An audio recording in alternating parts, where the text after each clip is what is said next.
Hello, and thanks for joining us on this edition of Tech Total Access. I'm your host, Alexis Walsh. The women's soccer team rolled past Davidson last Thursday, getting the W with a final score of 2-1. Brady Hess has more. I'm here at Thompson Field where the Hokies just defeated Davidson 2-1. The Hokies took on Davidson tonight in the last home non-conference game of the year. The Hokies came into the match ranked 12th in the country. A defensive showdown resulted in a scoreless first half in which Tech outshot Davidson 6-1. Layla Gray would end the scoring drought in the 59th minute in the second half off an assist from Maddie Conyers to put the Hokies up 1-0. It felt great. I know in order for us to kind of get the energy back up that we needed from kind of a dead first half, we needed a goal. So it felt great to kind of break the barrier. It did not take Davidson long to respond, however, as Vicky Bruce put the Wildcats on the board in the 66th minute. Ashley Meyer provided senior leadership with her goal in the 73rd minute to give the Hokies the lead and ultimately the win 2-1 over Davidson. I think a lot of it has to do with they were sitting in, they were packing the box. I know especially on corners and crosses they had a lot of people in the box, so it was hard to get people open. But we did get a lot of chances and we weren't able to put them away. We were in their half a lot of that half, but we didn't get a lot of shots off. We need to be taking shots and competing and getting goals, and I think our intensity needs to raise overall as a team. So that's something we need to work on as well, especially going into the ACC. I thought we controlled much of the game and the tempo of the match. I think we did a good job moving the ball. I'd like to see us do a little bit better job in that final third. Very difficult to break down. Davidson was good as far as organized and competitive, and made it hard for us to break them down in that our attacking third. So I would like to see the goal going earlier, maybe open that up a little bit, but it just didn't happen. The game lingered at 0-0. So pleased with the result overall, but hats off to Davidson and the game that they played. Reporting for VTTV, I'm Brady Hess. The team traveled to Georgetown Sunday and came away with another 2-1 win. Candace Seffers and Layla Gray scored for the Hokies. The women remain unbeaten as they head to their next matchup against UNC Saturday at 7 p.m. On Friday, the men's soccer team took on UNC in an aggressive match that resulted in the Hokies falling to the Tar Heels 2-0. Maddie McVeigh was there with the scoop.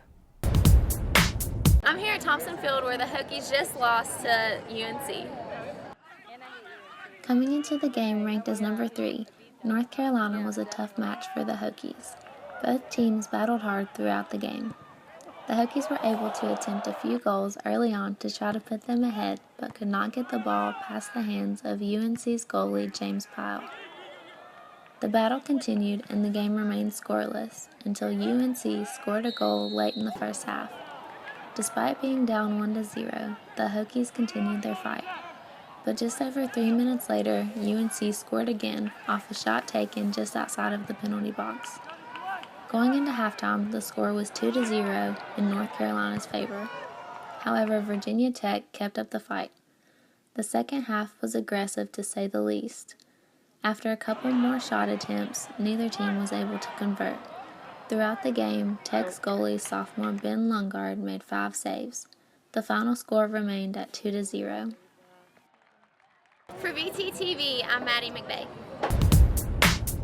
After a disappointing loss, the men's team turned around and notched a road win at VMI, claiming the game 2-1 with goals from senior Daniel Loretano and sophomore Sam Essam.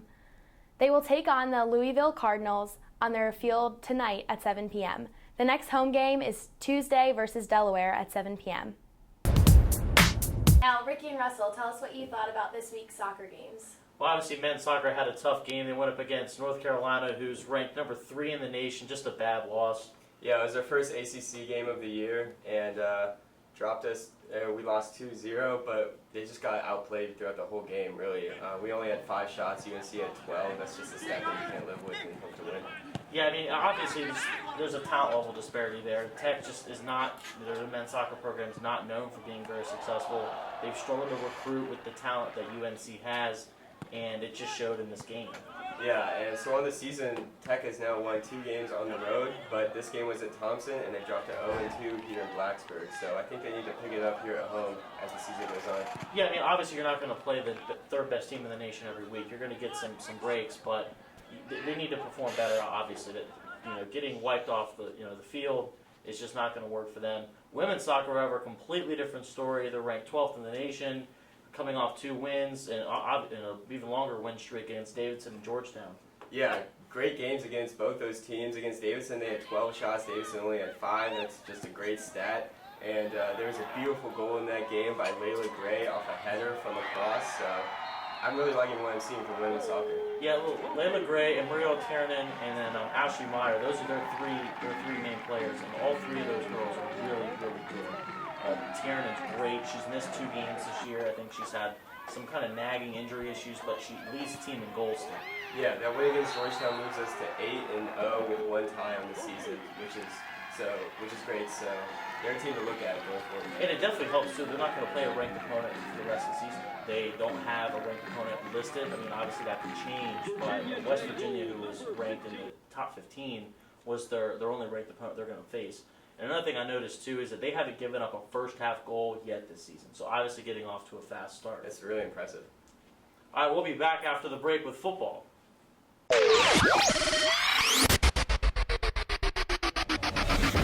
Hey, did you know 2.4 million loving cats and dogs in shelters and rescues need our help to find a home? Let's go to theshelterpetproject.org and meet a few who are in a shelter near you.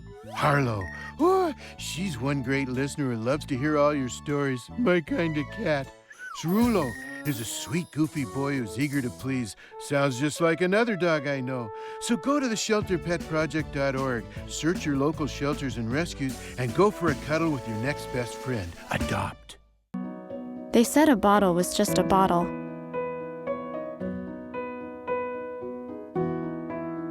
That no one would ever notice me.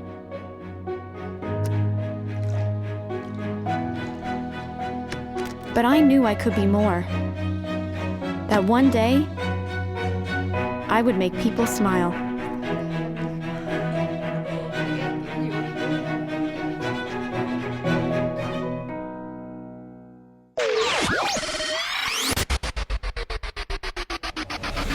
The football team absolutely dominated Furman University on Saturday. Brendan Motley led the team to a 42-3 victory. DJ Jones has more. Reporting from Lane Stadium, where the Hokies have just beaten their opponents, the Furman Paladins, 42-3. After a tough loss to the #1 team in the nation last week, the Virginia Tech football team came out ready to take their first victory of the season against Furman.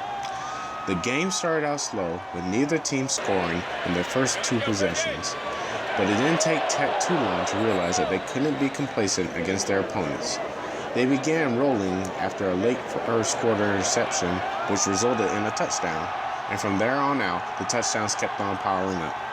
Given the odds, Furman held strong throughout the game, stopping the untested Brendan Motley on a number of plays, but wasn't able to match up to the talented and unified roster that they were up against. In the end, it was a satisfying victory in Lane Stadium on Military Appreciation Day, as fans, Corps Cadet alumni, and vets came out to support their team to victory. Afterwards, Tech's own Scott Leffler shared his thoughts on the game and how his team performed overall. It's going to be something that we're going to make a major emphasis of this week. There was some plays out there that were available that we didn't make. And then in the second half, I think he did a really, really good job of seeing the coverage, seeing the picture, and making plays. So all in all, I'm proud of him. Are we right where we need to be? No. We're going to work our tails off and get ready for a very physical football team coming up this week. This is DJ reporting from Lane Stadium, signing off. So Ricky and Russell, what did you guys think about the game? Obviously, this was a win that was very much needed. They struggled against Ohio State in the second half, obviously losing your starting quarterback, and then to get this kind of win makes you feel a little bit better about the rest of the season. Yeah, coming off that heartbreaking loss to Ohio State, you want to come out and not just win, but dominate in a game against a much weaker opponent, and they did just that. And kind of all eyes were on Brendan Motley as he took the starting position from the injured Michael Brewer. And he played really well. He ran for a score and threw 2 more to Isaiah Ford. So I really like what I saw from Motley. Not to mention, too, his passing was what stood out to me the most. He's not known for that. He didn't do any of it really while he's been here so far. And I was really worried that the offense was going to become one-dimensional. I was worried they were going to be kind of a wildcat offense, very run-heavy, option-heavy. And we didn't see that. We saw Motley air it out a little bit, make some key conversions on third down. That throw to Isaiah Ford in the second half where Isaiah went up and made the catch, that's like a textbook kind of play. Yeah, it was just a great game, and they kicked it off on scoring on defense with the interception return early in the first quarter, but it was really all about the offense. I mean, they had 583 total yards. That's the most ever under offensive coordinator Scott Loeffler. So it's great to see an offensive explosion from a team that's usually known for its defense. Yeah, I think it was really important to get that interception return. Matua Puaka read that perfectly. That was just a poor decision by the quarterback. The only problem is Matua Puaka is now out. We saw him, he had an MCL sprain. They said he was fine after the game, but I guess they did a little bit more testing, and now he could be out 4 to 6 weeks. How do you think that affects him moving forward? Well, it's going to be tough. He's obviously a great player, very athletic, and with a lot of range, but I think we'll be all right because we just have a strong defensive unit and a great defensive line supported by by the cornerbacks.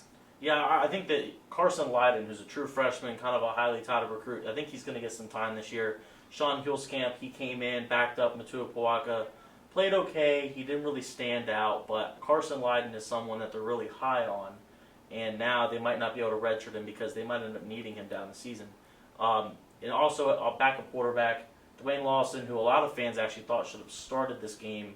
We saw limited action for him, more so in the fourth quarter. What did you see from Dwayne?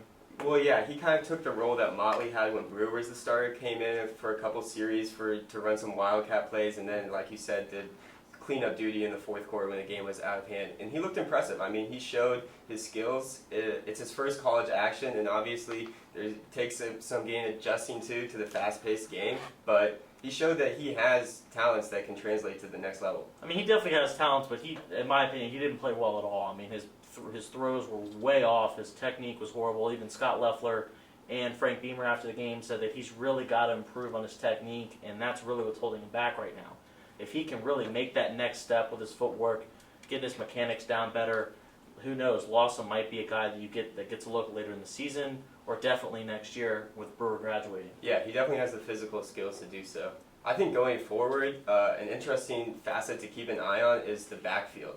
J.C. Coleman started the game against Ohio State and saw the majority of the carries, but he saw less carries against Furman than Shai, Trayvon, and Trey. So it'll be interesting to see what running back they really like in this new system. Yeah, JC had that fumble against Ohio State, and also he went out with a minor ankle injury in the first quarter. And then we saw Trey really kind of pick up the load. I was impressed with Trey Edmonds. I've been one of his big fans. I love his speed and power combination. You just don't see that a lot in college running backs, and he's got that big playability still. And another guy that's, like you said, intriguing, Shai McKenzie, someone who had his off the field issues, this summer, but he's bigger now. He's still got that speed, and there's just a bunch of talent back there in the backfield. Yeah, I really love Trey as well, and it'll be interesting to see what they do this coming week against Purdue. Well, Purdue's won 3 games, last season. They've been struggling so far. Some teams think that they're kind of on the come up, and they might, be able to get into a bowl game this year. How do you see Tech faring against them this we00weekend? I think they'll play well. I think they'll play really well. It's on the road, but I don't think that should be a challenge for them. And hopefully the offense keeps it rolling from this game and gets, 300-400 yards. Yeah, Tech right now is a 5.5-point favorite. I think they're going to win by more than that.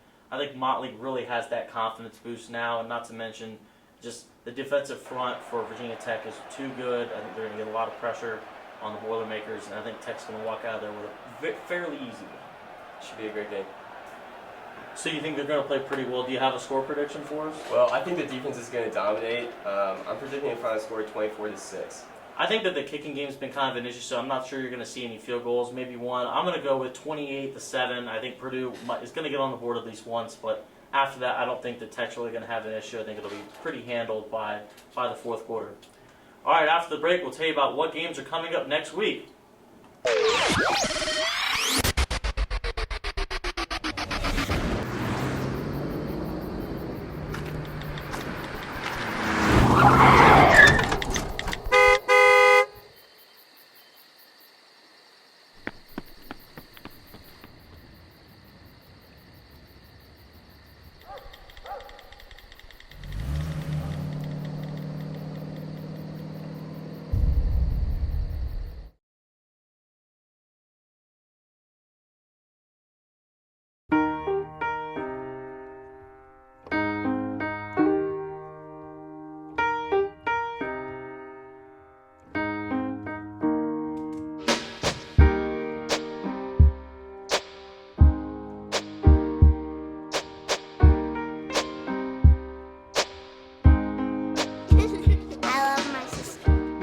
doesn't see race. Love is love.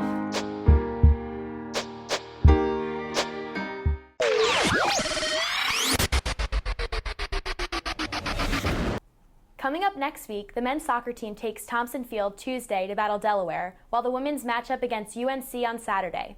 The volleyball team has a busy weekend at Castle Coliseum, taking on Middle Tennessee Friday, Chattanooga Saturday morning, and Liberty Saturday night. Be sure to tune in next week for more hard-hitting sports action. And as always, Go Hokies!